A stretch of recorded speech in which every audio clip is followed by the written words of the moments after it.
Jembatan. Yang akan dipelajari yaitu pengertian dan fungsi jembatan, bagian-bagian jembatan, dan klasifikasi jembatan. Pengertian dan fungsi jembatan. Jembatan adalah suatu konstruksi yang berfungsi untuk menghubungkan dua bagian jalan yang terputus oleh adanya rintangan-rintangan seperti lembah yang dalam, alur sungai, danau, saluran irigasi, kali, jalan kereta api, jalan raya yang melintang tidak sebidang, dan lain-lain. Perencanaan pembangunan jembatan harus diperhatikan seefektif mungkin dan seefisien mungkin, sehingga pembangunannya dapat memenuhi keamanan dan kenyamanan pengguna jembatan. Jembatan adalah jenis bangunan yang apabila akan dilakukan perubahan konstruksi tidak dapat dimodifikasi dengan mudah. Selain itu, biaya yang diperlukan relatif mahal dan berpengaruh pada kelancaran lalu lintas pada saat pelaksanaan pekerjaan, sehingga perlu adanya perencanaan yang matang dalam pembuatan dan pemeliharaan rutin penggunaannya agar sesuai dengan masa layanan yang direncanakan. Beberapa fungsi jembatan. Pertama, menghubungkan dua lokasi yang terhalang keadaan alam maupun keadaan buatan manusia. Kedua, mempercepat waktu tempuh dalam meneruskan perjalanan. Ketiga, memudahkan akses penyebaran dan pemerataan barang. Keempat, sebagai tempat wisata atau ikon suatu kota. Bagian-bagian jembatan. Struktur atas, gelagar induk atau utama. Komponen ini merupakan suatu bagian struktur yang menahan beban langsung dari plat lantai kendaraan. Komponen ini letaknya memanjang arah jembatan atau tegak lurus arah aliran sungai. Gelagar melintang atau diafragma. Komponen ini berfungsi mengikat beberapa balok gelagar induk agar menjadi suatu kesatuan supaya tidak terjadi pergeseran antar gelagar induk. Komponen ini letaknya melintang arah jembatan yang mengikat balok-balok gelagar induk. Plat lantai jembatan berfungsi sebagai penahan lapisan perkerasan yang menahan langsung beban lalu lintas yang melewati jembatan. Komponen ini merupakan komponen yang menahan suatu beban yang langsung dan ditransferkan secara merata ke seluruh lantai. Pelat injak. Komponen ini berfungsi menghubungkan jalan dan jembatan sehingga tidak terjadi perbedaan tinggi keduanya. Komponen ini juga berfungsi untuk menutup bagian sambungan agar tidak terjadi keausan antara jalan dan jembatan pada plat lantai jembatan. Perletakan atau andas. Komponen ini terletak menumpu pada abutmen dan pilar yang berfungsi menyalurkan semua beban langsung ke abutmen dan diteruskan ke bagian fondasi. Bagian-bagian jembatan, struktur bawah fondasi. Fondasi merupakan perantara dalam penerimaan beban yang bekerja pada bangunan fondasi ke tanah dasar bawahnya.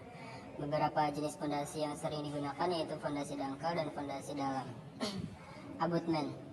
Abutmen terletak pada ujung jembatan, berfungsi sebagai penahan tanah dan menahan ujung dari balok gelagar induk. Umumnya dilengkapi dengan konstruksi sayap yang berfungsi untuk menahan tanah dalam arah gerak lurus AS jembatan dari tekanan lateral, menahan tanah ke samping.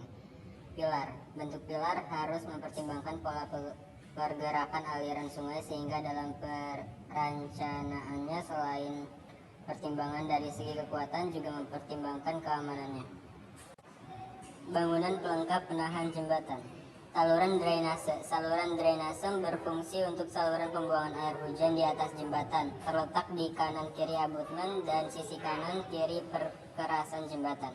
Oprit jembatan. Jalan ini berfungsi sebagai jalan masuk bagi kendaraan yang akan lewat jembatan agar terasa nyaman. Jalan ini terletak di kedua ujung jembatan. Talut. Fungsi utama talut adalah sebagai pelindung abutmen dari aliran air sehingga sering disebut talut pelindung. Terletak sejajar dengan arah arus sungai.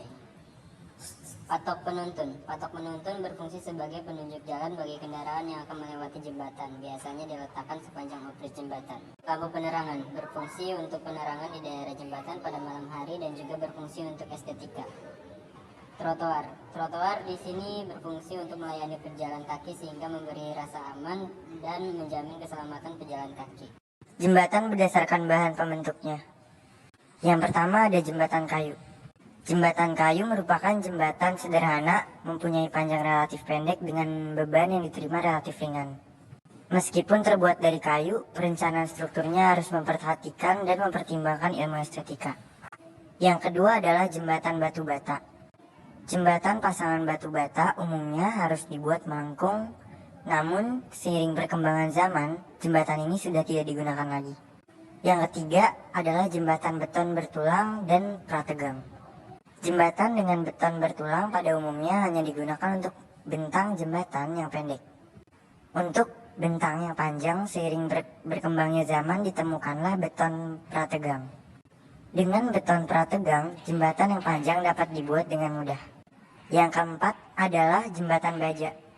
Jembatan baja umumnya digunakan untuk jembatan dengan bentang yang panjang dan beban yang cukup besi dengan menggunakan jembatan baja. Bentang yang panjang dapat dibuat dengan biaya yang lebih ekonomis. Yang kelima adalah jembatan komposit. Jembatan komposit merupakan perpaduan antara dua bahan yang sama atau berbeda dengan memanfaatkan sifat menguntungkan dari masing-masing bahan tersebut. Sehingga kombinasinya akan menghasilkan suatu struktur yang lebih efisien. Dan yang keenam adalah jembatan kabel. Jembatan kabel terbagi dalam dua macam desain yang berbeda, yaitu suspension bridge dan cable stayed bridge. Struktur jembatan cable stayed menggunakan sistem kabel.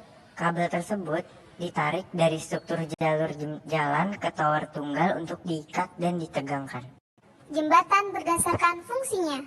Pertama, jembatan jalan raya. Jembatan yang direncanakan untuk memikul beban lalu lintas kendaraan baik kendaraan berat maupun ringan. Jembatan jalan raya ini menghubungkan antara jalan satu ke jalan lainnya. Kedua, jembatan penyeberangan. Jembatan yang digunakan untuk penyeberangan jalan. Fungsi dari jembatan ini yaitu untuk memberikan ketertiban pada jalan yang dilewati. Jembatan penyeberangan tersebut dapat memberikan keamanan serta mengurangi faktor kecelakaan bagi penyeberang jalan. Ketiga, jembatan kereta api. Jembatan yang dirancang khusus untuk dapat dilintasi kereta api. Perencanaan jembatan ini dari jalan rel kereta api, ruang bebas jembatan, hingga beban yang diterima oleh jembatan disesuaikan dengan kereta api yang melewati jembatan tersebut. Keempat, jembatan darurat.